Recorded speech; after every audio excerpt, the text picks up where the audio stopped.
It happened years ago, maybe even decades. But when it surfaces, your body reacts as if it is happening right now. Your face gets hot. Your stomach drops. You might even wince or look away or shake your head as if you are trying to physically dislodge the memory. And the strangest part? Nobody else in the room has any idea what just happened inside you. This is the embarrassing memory loop. And it is one of the most misunderstood experiences in all of psychology. You probably think it happens because you are too sensitive, or because you care too much about what people think. But the real answer is far stranger. Your brain is not malfunctioning when it does this. It is doing exactly what it was designed to do. The problem is that the design was built for a world that no longer exists. Here is what is actually happening. Your brain does not store memories the way a hard drive stores files. It does not record, label, and neatly file your experiences. Instead, it encodes emotion first and context second. What this means is that the more emotionally intense an experience is, the more deeply and permanently it gets wired into your neural circuitry. The science term for this is emotional salience, and it is one of the most powerful filters your brain applies to everything that happens to you. Psychologist Joseph LeDoux spent decades at New York University studying how the brain processes threatening and emotionally intense experiences. What he found fundamentally changed how we understand memory. At the center of this process is a small, almond-shaped structure in the brain called the amygdala. The amygdala is your brain's emotional alarm system. It is always scanning, always watching. And when something threatens your sense of safety, belonging, or social status, it fires. What makes embarrassing memories so sticky is that they trigger all three.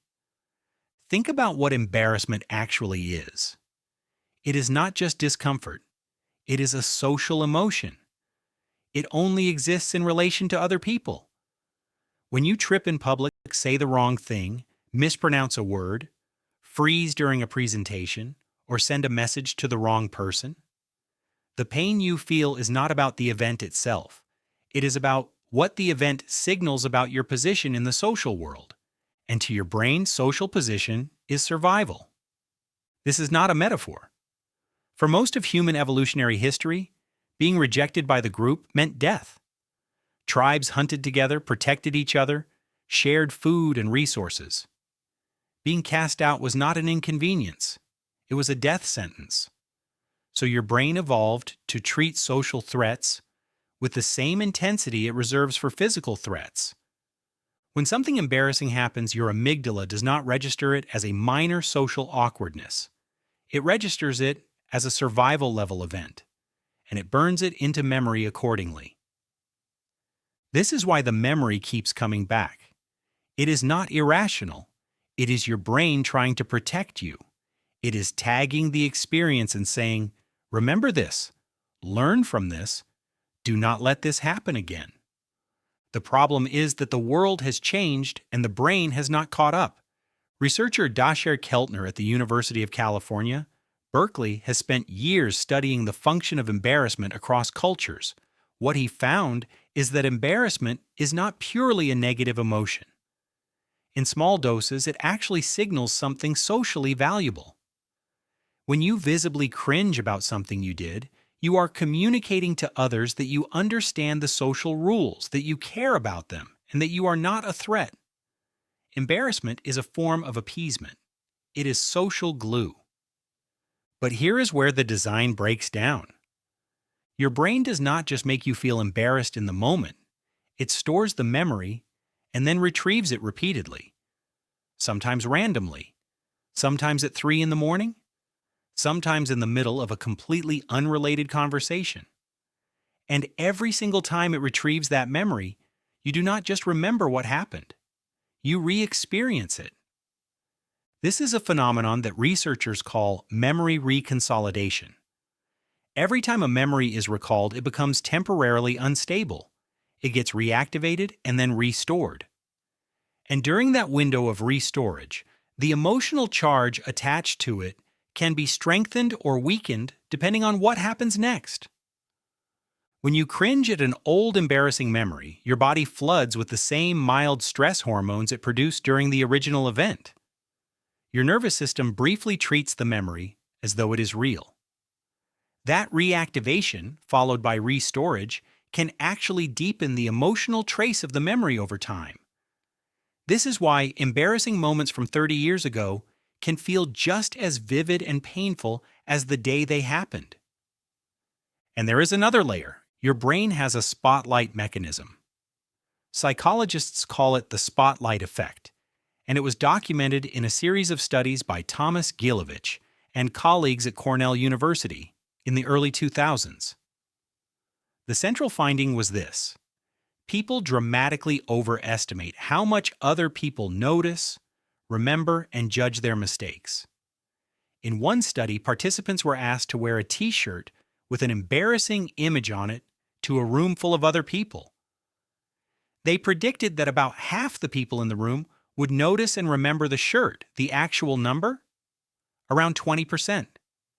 And most of those people forgot about it within hours. The spotlight effect is a cognitive illusion. Your brain generates a kind of social magnifying glass that makes your mistakes feel far more visible and far more memorable to others than they actually are. But because it feels so real, the embarrassment is proportionally amplified. This creates a feedback loop that most people never escape. Something happens. Your amygdala codes it as a social threat. The spotlight effect convinces you that everyone noticed and everyone judged. The memory gets stored with an inflated emotional charge. Then it gets retrieved again and again, each time being restored with the same false sense of public exposure and judgment. The loop runs on its own. No external input required. Now here's the counterintuitive twist. The memories most likely to haunt you are not your biggest failures. They are the small, specific, oddly mundane ones. The mispronounced word. The awkward pause. The thing you said at a dinner table that made the room go slightly quiet. Why does the brain fixate on these micro moments? Because they catch the threat detection system by surprise. When something dramatic happens, your brain is ready for it. You have a framework. You can process it as a significant event. But when a small, seemingly low-stakes interaction suddenly signals social threat, the amygdala has to process it without context. And unresolved, context-free emotional signals get stored as open loops. Your brain keeps returning to them because it never fully closed the file. Psychologist Bluma Zygarnik described a similar pattern in the 1920s when she discovered that unfinished tasks linger in the mind far longer than completed ones. Embarrassing memories operate by the same logic. The brain keeps them active because it has not yet resolved the question of what to do about them. And the more you try to stop thinking about the memory, the worse it gets. This is suppression backfire. When you try to actively push a thought out of your mind, you set up a monitoring system to check whether it has gone. That monitoring system keeps searching for the very thing you are trying to avoid. It is like being told not to think about a pink elephant. The instruction itself creates the image. Trying to suppress an embarrassing memory does not erase it. It tags it for repetition. So what is actually happening when the memory loops?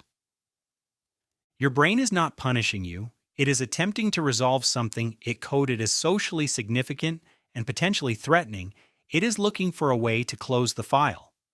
The loop continues because re-experiencing the memory without any new resolution just reopens the file without closing it. There is a reason you wince and look away in the moment of recall. That is an instinctive avoidance response. Your body wants to escape the discomfort, but escape is the one thing that prevents the loop from closing. The resolution, when it comes, tends to come from a different direction entirely. It comes from something researchers call self-distancing, a term developed by psychologist Ethan Kross at the University of Michigan. Self-distancing means mentally stepping outside your own perspective and viewing the memory from a slight remove, not suppressing it, not reliving it, but observing it as though it happened to someone you know. When the brain views a social memory from a distanced perspective, the amygdala's alarm response quiets. The memory is still there, but it no longer feels like a survival-level threat. And in that state, the emotional charge attached to the memory can gradually diminish.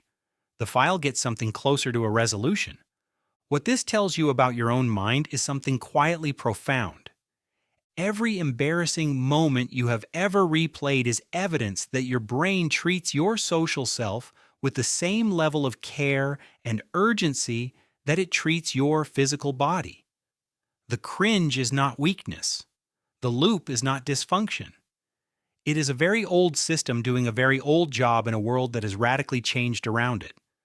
The moments that haunt you the longest are the ones your brain considered the most important, not because they were, but because for a system built in a very different world, losing your place in the group was the most dangerous thing that could happen to you. And somewhere deep in your wiring, part of your brain still believes that is true. That time it happened, whatever it was, the one that just surfaced while you were reading this, your brain did not store it because you are weak or broken or overly sensitive. It stored it because for a moment it believed your survival depended on remembering.